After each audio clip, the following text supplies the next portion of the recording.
Assalamualaikum warahmatullahi wabarakatuh. Selamat pagi, salam jumpa lagi. Masih bersama saya Surya di channel Surya CS.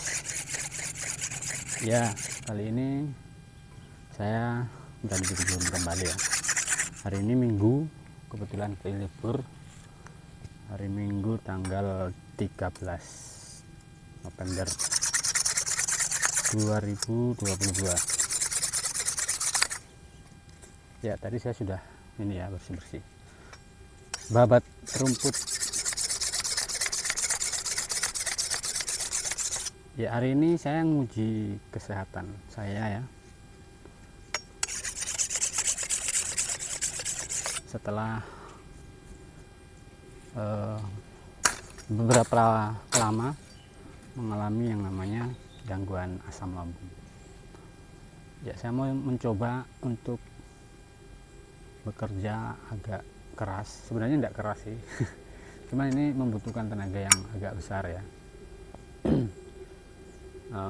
Karena saya baru kerja sedikit ini tadi, ini ya sudah lumayan berkeringat. Jadi saya mau sedikit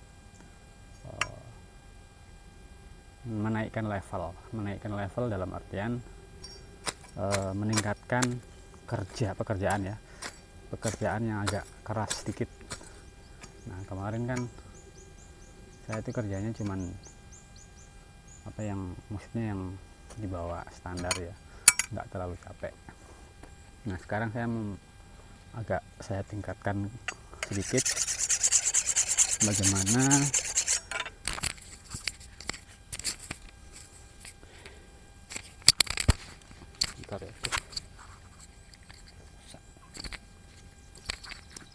bentar ya, diperbaiki dulu. Ini mic-nya malah coplok.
Kendu bro, kendu.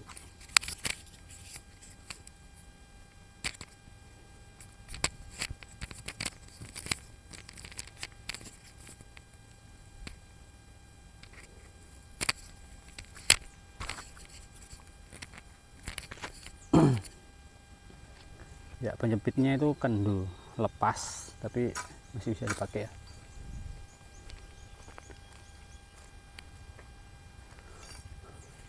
Ya, masih kelihatan ya. Oke, saya lanjut pekerjaan. Di sini tuh panas ya, lumayan panas, lumayan terik.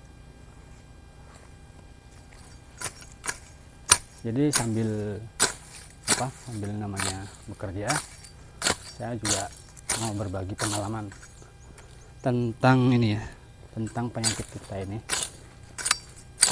Kalau menurut saya, setelah saya amati ya, penyakit ini tuh memang sebenarnya perlu dimanjakan, dalam artian lambung kita itu masih sensitif ya. Jadi Jadi memang harus dimanja sementara, tapi ya sifatnya sementara. Setelah tahap pemulihan ataupun dalam proses pemanjaan ini, kita membutuhkan waktu yang memang agak lama. Saya sendiri kemarin menjalankan 3 pola makan itu, 3 pola itu selama kurang lebih 8 bulan. Bukan 8 bulan ya, 6 bulan. 6 bulan itu maksudnya yang rutin. Dalam artian pola makannya itu saya jaga ya. Saya menghindari semua jenis makanan yang jadi pantangan namanya lambung. Asam lambung kita ini kan perlu pemulihan kembali. Nah, prosesnya itu saya sekitar kurang lebih 6 bulan ya. 6 bulan itu saya betul-betul memantang yang namanya makanan pantangan.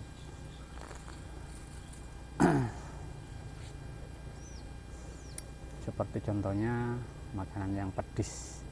Yang pedes itu betul-betul saya hindari ya.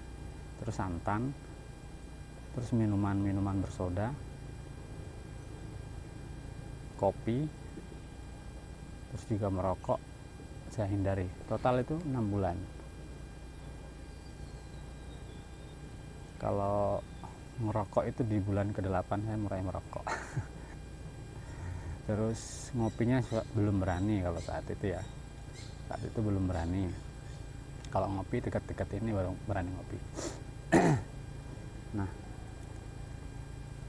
apa yang saya makan ketika dalam tahap menjalankan 3P itu, 3P-nya itu. Nah, untuk pola makannya ya, makanya itu tadi makanan yang jadi pantangan jadi bagi asam lambung itu saya hindari total. Jadi makanya ya nasi ya, tetap nasi, terus lauknya ya ikan. Cuman ikannya itu ikan yang bukan yang ikan yang digoreng, terus ikan yang dimasak sayur santan gitu, bukan ya. Makanannya itu ikannya ya ikan yang dikukus, yang dibakar, yang direbus ya, itu. Terus bumbunya juga bukan bumbu yang seperti biasanya gitu ya, yang seperti pada umumnya itu ya, mungkin cuman garam, picin secukupnya, sudah itu aja. Terus nggak ada lomboknya sama sekali. Sayurnya juga gitu ya, sayurnya tuh kebanyakan sayur bening. Sayur beningnya sayur bayam, sayur wortel, kentang. Terus kalau daun-daunan itu ya daun apa itu yang tumbuh biasa jadi pagar itu ya, daun kelor. Nah, itu sering tiap hari bahkan kalau daun kelor. Terus kalau ada jagungnya, jagung manisnya itu yang paling airnya saja kalau minum. Kalau ada jagungnya, saya nggak terlalu makan jagungnya juga, karena jagungnya itu kan kulit jagungnya itu agak keras, jadi agak lama diproses nanti sama lambungnya. Jadi saya nggak makan itu yang namanya jagung, meskipun ada di sayurnya itu ya. Ya kalau nggak sengaja mungkin kemakan 1-2 biji, nggak apa-apa sih. Yang penting intinya kita nggak cemas itu. Pola pikirnya itu yang harus dijaga juga ya, diimbangi juga pola pikir yang memang harus betul-betul dijaga kalau pola pikir. Karena sedikit saja kita berpikir yang enggak, yang bikin cemas, ya pasti otomatis lambung kita juga pasti bermasalah, kadar asam lambungnya itu naik dengan sendirinya. Kalau pikiran kita selalu cemas, mikirin yang aneh-aneh, ya memang susah memang ya, susah untuk mengendalikan pikiran kita itu, memang susah. Apalagi pada waktu saya kena itu, bukan musim ya, mungkin memang musimnya corona sih, cuman musim pas kencang-kencangnya corona ya. di tahun 2021 itu corona kedua kayaknya kalau nggak salah. Nah di situ kebetulan juga pas di tempat saya itu banyak orang yang meninggal. Nah itu mungkin jadi salah satu penyebabnya juga, anxiety saya itu tinggi sekali. Jadi baru pagi-pagi itu, baru habis sholat subuh itu sudah dengar orang meninggal, dengar kabar orang meninggal, sudah dengar innalillahi wa inna ilaihi rajiun yang disiarkan di masjid-masjid. Wah itu semakin parah betul. Anxiety saya semakin parah saat itu ya. Nah itu baru bulan pertama sama bulan kedua kayaknya kalau nggak salah ya, sekitar itu. Nah apa yang saya lakukan ketika itu ya, takut, kita nggak berani kemana-mana. Saya berani sih keluar, cuman ya harus ditemani. Kalau pas pulang ke rumah mertua itu ya, pasti sama istri, sama anak-anak, sama keponakan ya dulu saat itu. Terus apa namanya, kalau mau keluar sendiri misalnya pergi sholat Jumat itu nggak berani saya. Dulu emang saya jarang sholat Jumat itu, nggak pernah. Kalau di bulan pertama, bulan kedua itu nggak pernah. Bulan ketiga mulai memberanikan diri, meskipun wow sensasinya itu luar biasa ya Allah. Nggak bisa dibilang 1001 sensasi itu saya percaya, dan memang seperti itu keadaan kita, seperti itu yang kita rasa ya.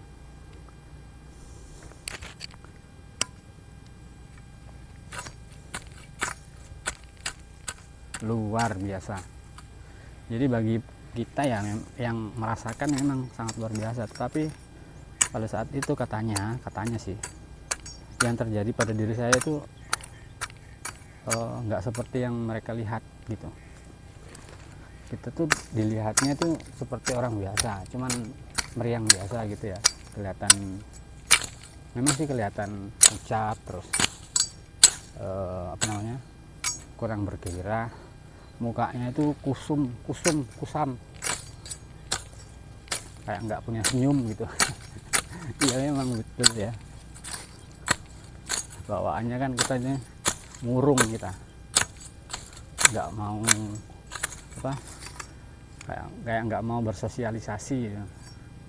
Ya saya akui dulu juga saya seperti itu, ngumpul sama orang gitu, perasaan kita sudah nggak karuan. Apalagi kalau kita ikut memberanikan diri pergi ke takziah atau pengajian apa ya, itu memang muncul semua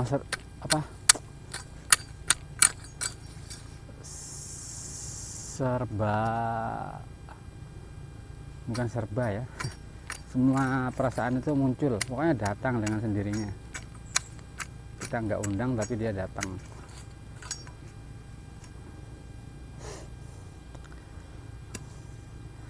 Jadi buat teman-teman yang sekarang ini masih merasakan yang namanya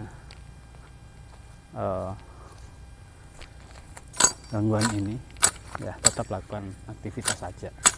Itu sih kalau menurut saya, nggak usah terlalu murung, karena pasti kita akan sehat ini. Buktinya saya sampai saat ini ya, dulu seperti itu, seperti teman-teman gitu ya, yang merasakan hidup ini kayak sudah gak lama lagi gitu ya, terus kayak nggak pernah bahagia gitu ya. Dulu saya merasakan seperti itu.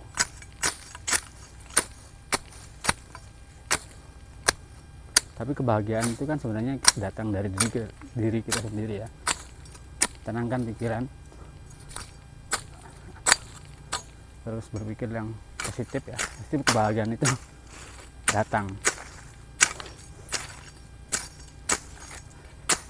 Salah satunya itu sebenarnya kalau kita berpikir positif pada saat itu ya, kita masih diberi masih diberi masih diberikan umur dan masih bisa bernapas, itu sebenarnya itu salah satu kebahagiaan dan harus disyukuri.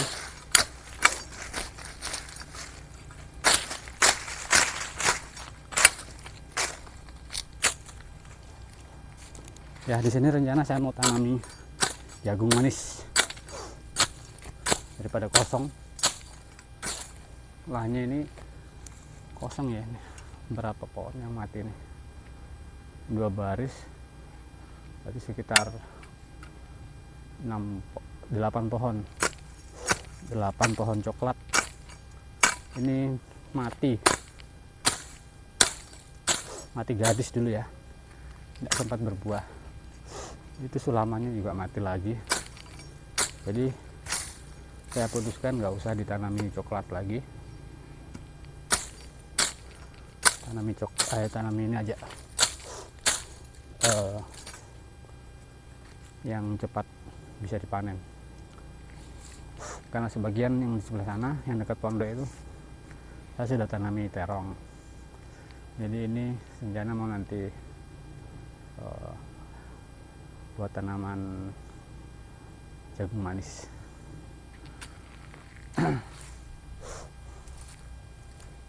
Ya, nambah-nambah penghasilan.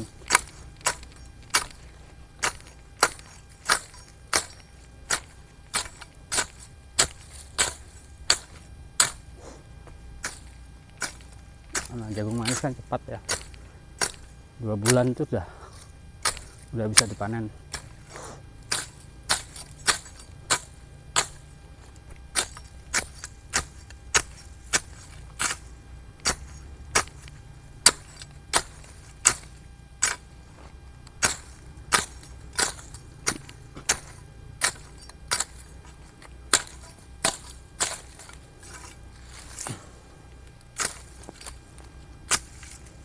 Ini keras juga nih rumputnya nih.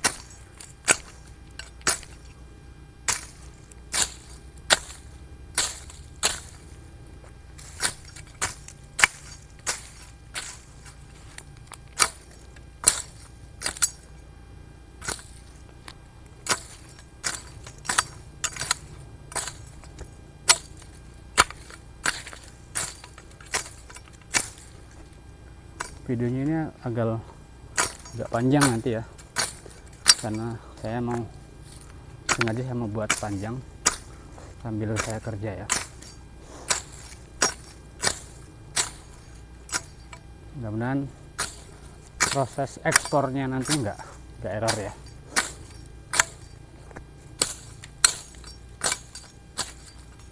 Nah, HP saya HP kentang.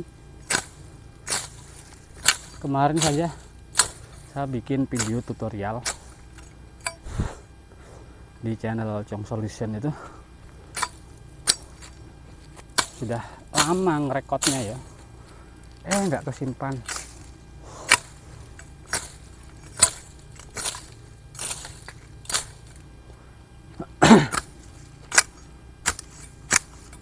Jadi sia-sia ngerekodnya. Mau beli HP baru, YouTube-nya belum menghasilkan.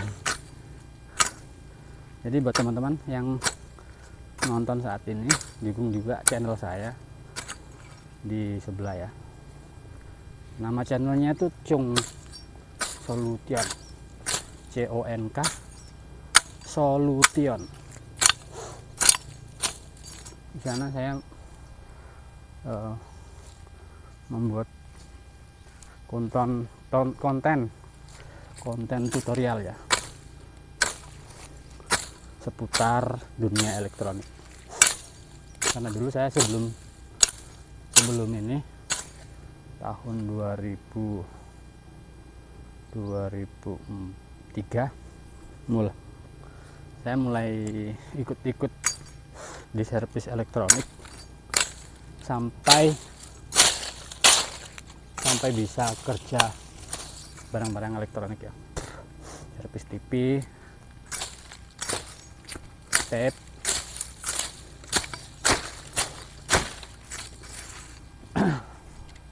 itu saya lakukan secara autodidak belajarnya ya.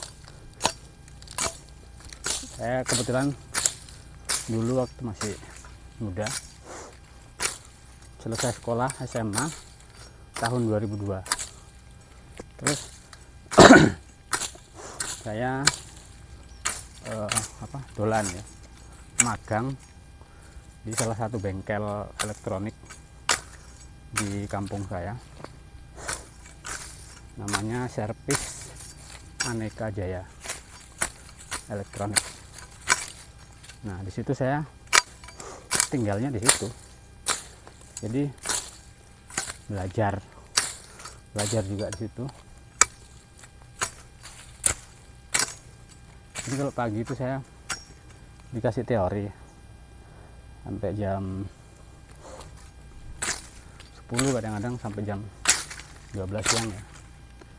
Nah, habis teori nanti siangnya praktek. Datang pasien itu saya bongkar,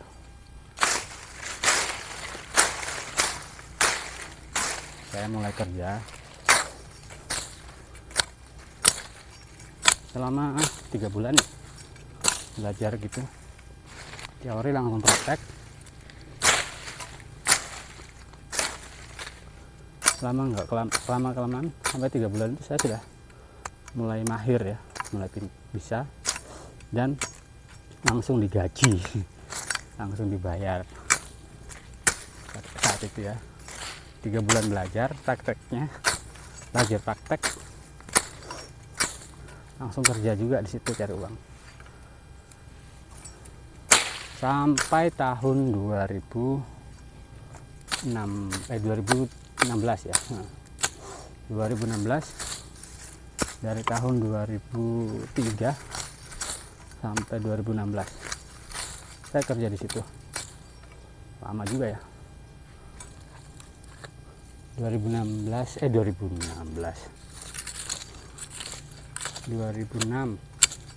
2007 ya, 2006 atau 2007 saya kuliahnya. Oh iya, 2006 lah. 2006 saya berhenti ya, nggak berhenti sih, masih di situ. Kalau pulang kampung, saya kebetulan kan 2006 itu mulai kuliah di salah satu universitas di Palopo, di kota saya, di kota Palopo ya, di Sulawesi Selatan. Di Palopo kuliah di Fakultas Teknik jurusan sipil. Sampai sekarang saya jadi orang sipil, teknik sipil, sarjana teknik sipil. Tapi kerjanya jadi petani. Alhamdulillah ya, bisa disyukuri. Sarjana teknik sipil jadi petani, nggak apa-apa. Tapi selain jadi petani, saya juga kerja sih, ada pekerjaannya. Kalau petani kan sekarang jadi utama sebenarnya, cuman ya jadi sampingan juga. Nggak tahu yang mana utama, yang mana sampingan. Yang jelas kalau pekerjaan petani itu pekerjaan warisan dari orang tua. Kayaknya saya mau dekat aja sambil cerita. Ini sudah selesai di sini ya, tinggal dikit. Nanti pindah di sana juga masih ada. Tapi istirahat dulu, jangan paksa. Kalau sekiranya capek ya istirahat dulu.